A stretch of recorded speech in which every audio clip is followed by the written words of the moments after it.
近期，解放军加强在台岛周边常态巡航，海警部门强化了在下金海域执法力度。2号，一艘台湾省级渔船涉嫌非法捕捞，在泉州近海被福建海警查扣。国台办发言人陈斌华表示，这是大陆海警的正常执法，有关部门将依法依规处置。 台防务部门3号表示，2号上午6时至3号上午6时，共侦获22架次解放军军机，6艘次军舰在台海周边活动。报道称，期间解放军战机切西瓜式绕行澎湖南方。连日来，台媒高度关注解放军在台海周边的巡航行动，并纷纷猜测解放军海空兵力的意图。 实际上，对于解放军在台海的演训活动，国防部早就表示，在台海地区开展的演训活动是维护国家主权、安全和发展利益的正当之举，是对外部势力干涉和台独势力挑衅的警示反制，也是维护台海地区和平稳定的必要行动。我们将持续加强练兵备战，坚决捍卫国家主权和领土完整。台海，及其周边都是我们这个行使主权的地方，我们的军队有权利。 也有义务在这个地方进行演练，捍卫国家的主权和领土完整。所以说，这个我觉得也不是什么一个特别的信号，就是这是一个常态性的，是捍卫国家主权的需要，也是军队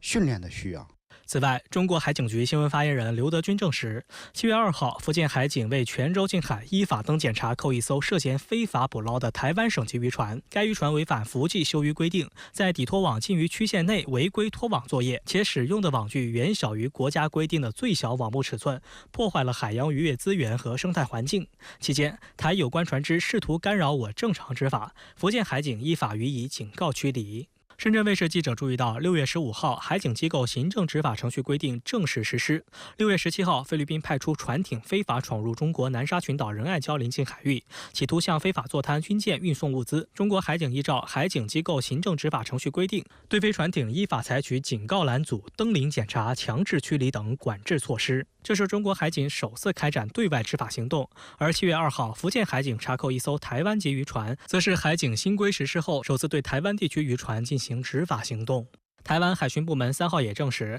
大陆查扣台湾澎湖籍渔船大进满88号的地点位处所谓大陆领海内，并非台湾常态执法和护渔水域。需要强调的是，实际上并无所谓大陆领海，但台方说法显示，当时台湾渔船已经进入大陆方面12海里之内水域。其后，台湾海巡部门派出3艘巡防艇前往现场，试图阻止，一度航行至距离福建晋江海岸仅5.4海里处，但到场后发现到场的大陆海警船多达7艘，比台方多1倍多。 9点14分，108邀艇遭3艘海警船拦阻，对方亦向我方广播喊话，要求勿跟走。自知理亏的台方也强调，这起事件发生在大陆休渔期间。陆方在今年5月1号宣布，2024年海洋国际休渔期规定，期间为5月1号12点到8月15号12点。本案前几天，大陆海警 已向他们广播宣导休渔期禁止捕鱼，要求释放大船归国，为避免升高冲突，停止紧追。台海巡部门透露，台湾渔船被大陆带回福建省围头港侦办。台方还称，后续将由台湾方面陆委会渔业部门通过两岸管道接洽大陆方面。明知不占理的台方呼吁大陆务政治因素处理这起事件。后续会透过陆委会。 会透过相关单位，我们来跟陆方协调。当然，我们也要求陆方尽速说明他的登检原因。据台媒报道，大庆满88号上包括洪姓船长在内，共有2名台籍、3名印尼籍渔民。船上有1个船长1个台籍干部，那3个外劳。在那个已经出海作业，他算已经是第二天、第3天了。台媒还称，目前大陆处于休渔期，大庆满88号驶入附近水域捕鱼，难免让大陆渔民不满。大陆海警打破长期默契，可能意在杀鸡儆猴。这个是行之有年的一个行为，有一个限禁限水域嘛，大家也不会说特意的越过这个区域这个红线，故意行为，大陆的都会有驱离的，先驱离的。如果不作为，他们才会有行动。熟悉两岸事务的国民党籍金门民意代表。表陈玉珍表示，先前台湾海巡撞大陆船导致2人死亡，至今真相未明。如今又越界捕鱼，虽说过去两岸关系好时，两岸有一定默契，但是现在两岸关系紧张，打乱默契也是必然。当然，以前的这个互动比较好的时候，也许可以用劝离的方式，互相就说，已经越界了，你们不要过来。那现在当然动作是比较硬哈，就是说依法执法。那当然也是因为两岸关系比较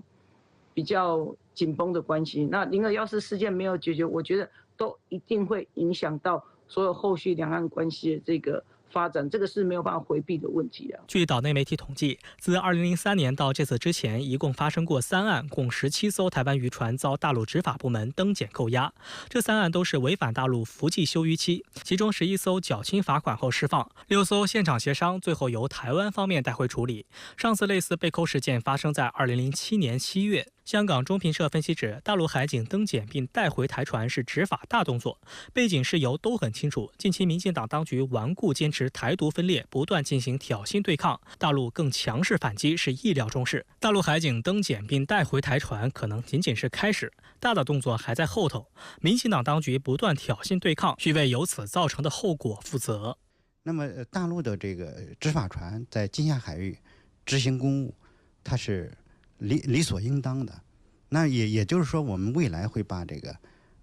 包括金厦海域在内，包括福建沿海、台湾海峡，